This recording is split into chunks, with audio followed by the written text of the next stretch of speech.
Leaders, we don't need more words. We need better ones. As leaders, we like to speak. Sometimes it's more effective to not. We talk too much, not because we're arrogant per se, but because we're thinking out loud, and that became a habit on our way up.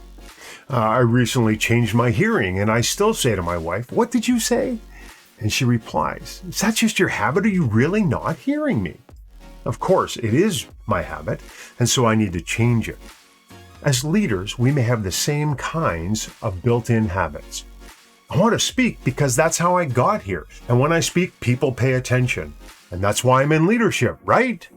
Well, maybe not. What I really need to do is edit before I open my mouth. This idea that I have to have the answer fast, well, I just don't buy it. The real skill is saying the right things and not the most things. So let's edit. The highest leverage leaders pause. They choose. They choose a sentence that leads with a point and then potentially adds some context.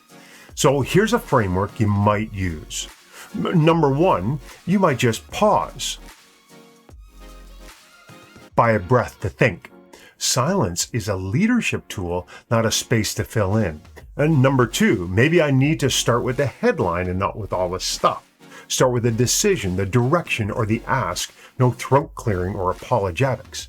Here's the third one, be direct. Phrases like maybe, kind of, what if, should I, versus this is what I recommend.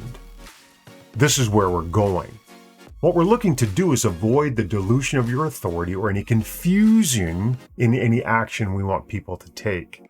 Number four is add just enough context. Not everybody needs everything all the time. Potentially, you need to build an appendix or a Q&A. And then stop. That's number five. Let others process what they just heard and maybe respond. You've been thinking about it, and it's brand new to them.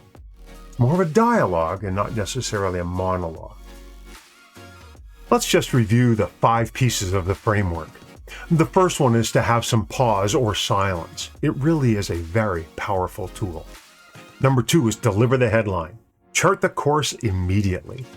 Number 3 is to be direct. No ums or ahs. Rather, be clear and concise. Number 4 is to add just enough context to make the point.